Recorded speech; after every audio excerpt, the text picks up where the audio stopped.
मैं जल्दी पहुंच जाऊँ। मैं 11:30 बजे निकली हूँ घर से।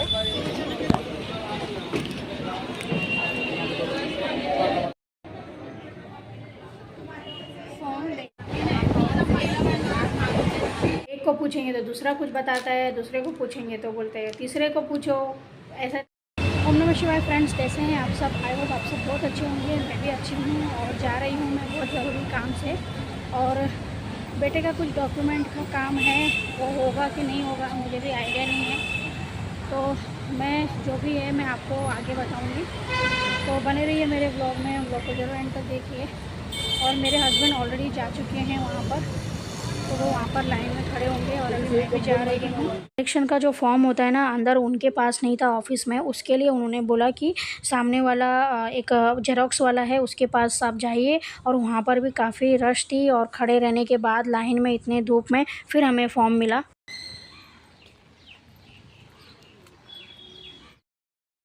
फ्रेंड्स, मैं हो गई हूँ रेडी और जा रही हूँ बीएमसी ऑफिस। मैंने आपको कल बताया था बेटे का बर्थडे सर्टिफिकेट जो है उसमें करेक्शन करने के लिए मैंने फॉर्म फिल करके रखा है और अभी वही फॉर्म को सबमिट करने के लिए जा रही हूँ मैं।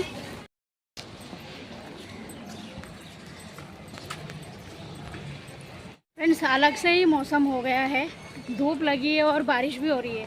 और कल हम लोग सिर्फ फॉर्म ही लेके आ पाए क्योंकि हम गए थे एक्चुअली फॉर्म लेने का और सबमिट करने का टाइम जो है वो है 10 से 1, और हम लोग वहाँ पर पहुँचे थे कुछ लेट ही गए थे, 1 बजे के करीबन। तो हमें लगा कि दिन भर चालू रहता होगा फॉर्म, लेकिन ऑफिस तो चालू रहता है दिन भर, लेकिन फॉर्म का जो टाइमिंग है फॉर्म सबमिट करना, फॉर्म कलेक्ट करना, वो 10 से 1 ही है और उसी टाइम पे देना भी पड़ता है। फ्रेंड्स, अभी मैं ऑटो में बैठी हूँ और आई होप मैं जल्दी पहुँच जाऊँ। मैं 11:30 बजे निकली हूँ घर से। शिवांश का सब स्कूल का टिफिन बना के, और मम्मी जी ने उसे रेडी किया और मम्मी जी उसे ड्रॉप करेंगे। बहुत जल्दी में हूँ फ्रेंड्स, मैं जल्दी ट्रेन पकड़ना है, लेट ना हो जाए जैसे कि मैंने आपको बताया। और गवर्नमेंट ऑफिस का तो आप जानते ही हो, टाइम पे पहुंचना होता है। वो लोग तो बोल देंगे आप इतना लेट आए तो अभी आपका फॉर्म नहीं लेंगे करके, तो अभी इसीलिए मैं फटाफट घाई कर रही हूँ। और फ्रेंड्स देखिए, मैं अभी ट्रेन में चढ़ गई हूँ। काफ़ी रश है क्योंकि ट्रेन आई 15-20 मिनट के बाद, और मेरे को यहाँ पर टेंशन भी हो रही थी कि कहीं लेट हो गया ना। 1 बजे अगर मैं पहुँचूँगी तो वो बोलेंगे आप जाओ, इतना लेट आए हो, आपको ऑलरेडी बताया था टाइमिंग। और यहाँ पर देखिए मैं कर रही हूँ लोकल ट्रेन में विंडो शॉपिंग, यानी कि ये जो छोटी मोटी चीज़ें होती है ना, वो क्या है कैसी है जस्ट मैं देख रही हूँ। और अभी उतर जाऊँगी थोड़े टाइम में।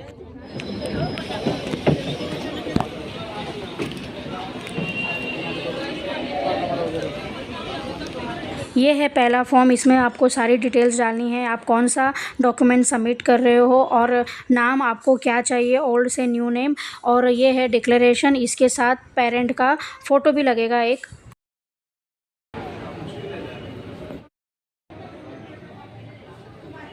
फॉर्म और अभी मेरा फॉर्म सबमिशन तो हो गया है।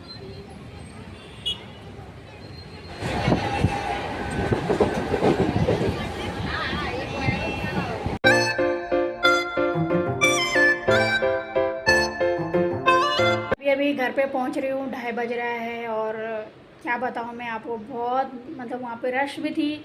एक को पूछेंगे तो दूसरा कुछ बताता है, दूसरे को पूछेंगे तो बोलते हैं तीसरे को पूछो, ऐसा कर के वहाँ पे एक गवर्नमेंट का ऑफिस में बहुत टाइम लगता है और किसी को कुछ पता ही नहीं होता है। और हम वहाँ पर ऐसे होते हैं कि इसको पूछे, उसको पूछे, किसको पूछे।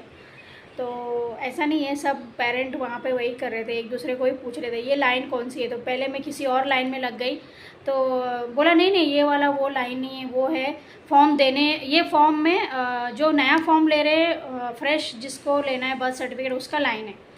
बाद में बोला आपको सबमिट करना है तो वो लाइन है, उसमें भी अलग अलग है, मतलब सबमिट करने वाला लाइन अलग है और एक जिसका बर्थ सर्टिफिकेट में करेक्शन करना है वो लाइन अलग है। अल्टीमेटली अंदर एक ही बंदा है जो देखेगा या 2 बंदे हैं, लेकिन 4-5 चीज़ें हैं ना, तो इसके लिए लाइन में बहुत कन्फ्यूजन है। तो ऐसा लगता है कि ये लाइन में लगे या वो लाइन में लगे, तो बहुत ही प्रॉब्लम होता है ये सारी चीज़ें। और मेरे बेटे का बर्थ सर्टिफिकेट में क्या रॉन्ग हुआ, क्यों रॉन्ग हुआ, कैसे रॉन्ग हुआ, ये सारी चीज़ें मैं आपको तब बताऊंगी जब मेरे हाथ में बर्थ सर्टिफिकेट आएगा।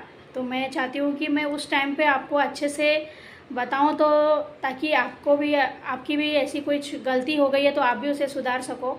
जहाँ पर आप रहते हो उसके नियर बाय या फिर आपका एरिया कौन से वार्ड में पड़ता है, वो वार्ड में जाके, बीएमसी के वो वाले वार्ड में जाके आप अपना करेक्शन कर सकते हो बच्चे के बर्थ सर्टिफिकेट में भी।